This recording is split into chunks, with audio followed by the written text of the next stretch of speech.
نحمدہ و نصلی علی رسولہ الکریم اما بعد فاعوذ باللہ من الشیطان الرجیم بسم اللہ الرحمن الرحیم رب اشرح لی صدری ویسر لی امری واحلل عقدۃ من لسانی یفقہوا قولی رب یسر ولا تعسر وتمم بالخیر اللہم فقہنا فی الدین۔ سورۃ آل عمران آیت نمبر 33 لفظی ترجمہ، روٹ ورڈ اور تفسیر۔ ان اللہ، بے شک اللہ تعالیٰ نے اصطفیٰ چن لیا۔ اصطفیٰ کا معنی سواد فا واو روٹ ہے اس کا۔ صفون کہتے ہیں آمیزش سے پاک صاف کرنا، اور اصطفیٰ کہتے ہیں کسی چیز کو اپنے لیے خالص کر لینا، کسی کو اس کی خوبی یا اچھائی کی بنا پر چن لینا۔ آدم علیہ السلام کو ابو البشر تھے، سب سے پہلے انسان تھے، اور آدم کو آدم ان کی رنگت کی وجہ سے کہا جاتا ہے، کیونکہ یہ عربی زبان میں سیاہ اور سفید کے درمیان کا رنگ ہوتا ہے، گندمی رنگ جسے کہتے ہیں۔ ونوحن، اور نوح کو آدم کے بعد اولو العزم پیغمبر تھے، طویل عمر پائی انہوں نے۔ وآل ابراہیم، اور آل ابراہیم کو اوپر دو پیغمبروں کا نام ہے، اور جہاں ابراہیم علیہ السلام اور ان کی آل دونوں کا ذکر ہے۔ آل کہتے ہیں خاندان کو، پیروکاروں کو۔ مراد اس سے اسحاق اور اسماعیل علیہ السلام کی اولادیں ہیں جن سے پیغمبر آئے۔ وآل عمران، اور آل عمران کو تاریخ میں عمران نام کی دو شخصیات ہیں، ایک موسیٰ علیہ السلام کے والد عمران ہیں، موسیٰ بن عمران، اور دوسرے عمران بن مختان جو کہ عیسیٰ کے نانا ہے، اور دونوں کے درمیان 1800 سال کا فرق ہے۔ یہاں مراد عیسیٰ علیہ السلام کے نانا ہے۔ علی العالمین، جہان والوں پر۔ عالمین جمع ہے عالم کی، اللہ کے سوا باقی تمام مخلوق کو عالم کہتے ہیں۔ بسم اللہ الرحمن الرحیم۔ تفسیر۔ ان اللہ اصطفیٰ، بے شک اللہ تعالیٰ نے چن لیا، اپنے لیے خالص کر لیا، خاص کر لیا، کس کو؟ آدم علیہ السلام کو۔ ونوحن، نوح کو۔ وآل ابراہیم، و ابراہیم کی آل کو۔ وآل عمران، اور عمران کو۔ علی العالمین، تمام جہان والوں پر۔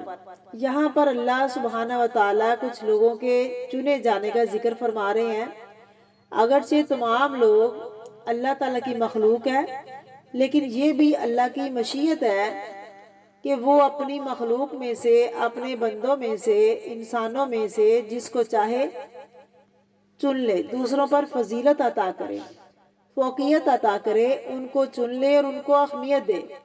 یہ اللہ تعالیٰ کا اپنا فیصلہ ہے، وہ جو چاہے کرے، کوئی اس پر اعتراض نہیں کر سکتا، کوئی اس سے ناراض نہیں ہو سکتا۔ تو اللہ تعالیٰ نے ان لوگوں کو چن لیا اپنی محبت کے لیے، اپنی رسالت کے لیے، اپنے کام کے لیے۔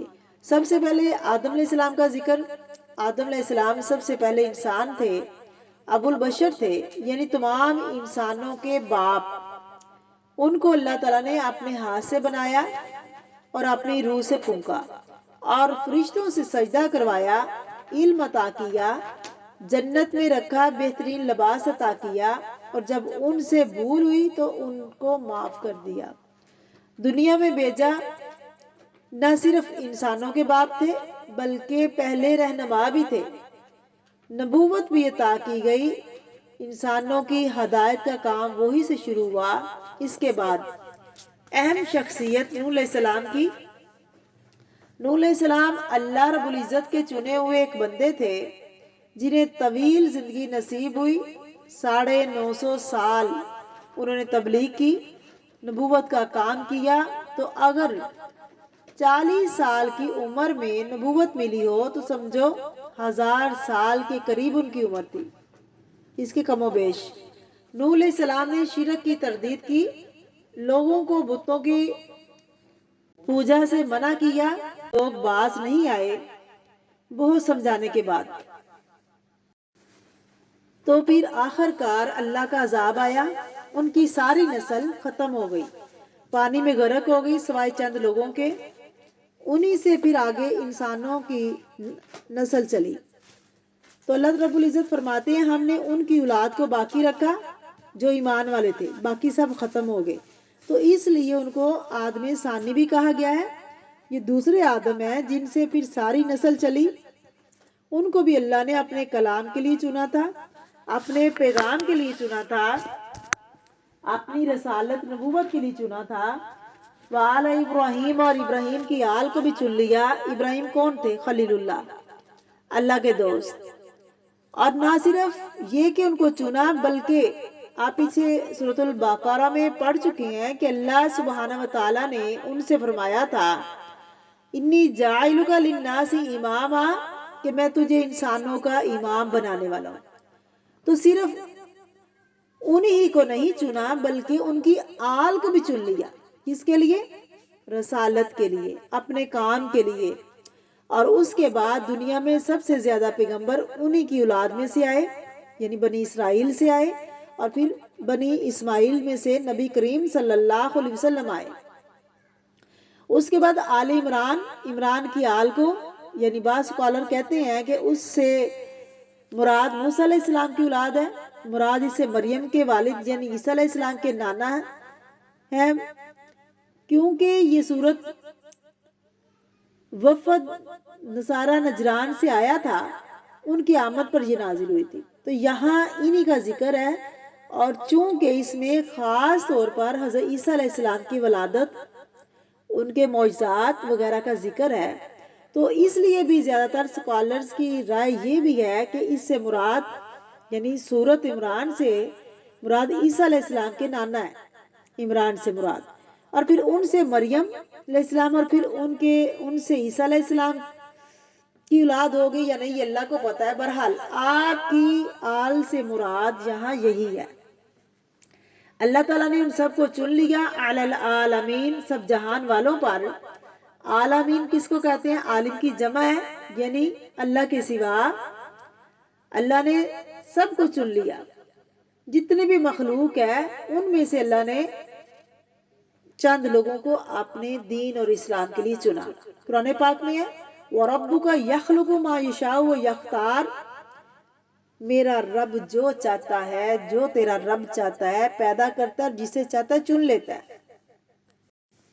یہ اس کی اپنی مرضی ہے کہ وہ جو چاہے وہ کرے۔ اس سے یہ پتہ چلتا ہے کہ تمام انسان برابر نہیں ہے، کہتے ہیں نا 5 انگلیاں برابر نہیں۔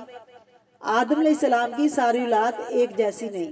اللہ تعالیٰ نے انسانوں کو مختلف صلاحیتیں دی، کسی کو مال میں فوقیت دی، کسی کو علم میں، کسی کو ذہانت میں، کسی کو عقل میں، کسی کو خوبصورتی میں، کسی کو مال میں فوقیت دی، کسی کو دین میں، کسی کو علم میں، کسی کو ذہانت میں، کسی کو عقل میں، یعنی کوئی انٹیلیجنٹ ہے زیادہ، اور کوئی کسی چیز میں اور کوئی کسی چیز میں، اور کسی کو دین کا ایک بہت بڑا حصہ ملا، کسی کو اللہ رب العزت نے اپنے دین کی خدمت کے لیے چن لیا۔ دین کی خدمت کے لیے چنا جانا باقی تمام چیزوں میں سے چنا جانے سے زیادہ افضل ہے۔ حدیث شریف میں آتا ہے خیارکم فی الجاہلیت خیارکم فی الاسلام، جو دور جاہلیت ہے نا اس میں جو اچھے تھے وہ دور اسلام میں بھی اچھے ہیں۔ جو دین کی سمجھ بوجھ پیدا کر لے، جو چیز انسان کو باقی انسانوں سے بہتر بناتی ہے وہ کیا ہے؟ دین کی حقیقی سمجھ بوجھ، کہ اللہ تعالیٰ کی بات انسان کو سمجھ آنے لگے، اللہ کی پہچان ہو، اس کی بات کی پہچان ہو، ایسا انسان گویا چنا ہوا ہوتا ہے۔ عالمین میں جنات بھی آتے ہیں، فرشتے بھی آتے ہیں، انسان بھی آتے ہیں، ساری مخلوقات جتنی بھی اللہ کی۔ جب اللہ رب العزت نے ان کو چنا تو کس کس سے چنا؟ اس نے فرشتوں سے بھی چنا، جنوں میں سے بھی چنا، اور انسانوں میں سے بھی چن لیا۔ باقی تمام چیزوں سے یہ 3 چیزیں افضل ہیں، یعنی جانور بھی ہیں اور بھی چیزیں، پرند چرند سب کچھ ہے، لیکن ان تمام چیزوں سے یہ 3 چیزیں جو ہیں وہ بہترین ہیں، افضل ہیں۔ جن، انسان اور ملائکہ۔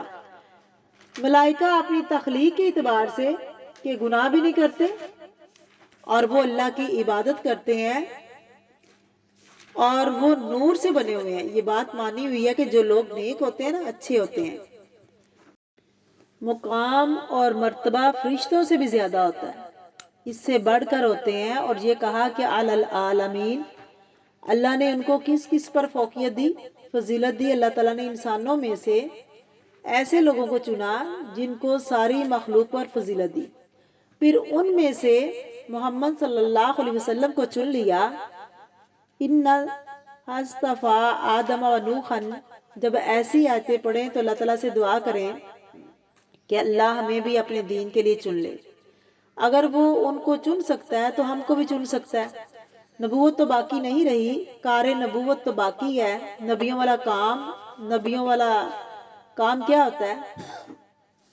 ہل چلانا، بکریاں پالنا، وہ بھی انہوں نے کیا، لیکن فضیلت بکریاں پالنے کی وجہ سے نہیں، بلکہ تمام انبیاء نے بکریاں چرائیں۔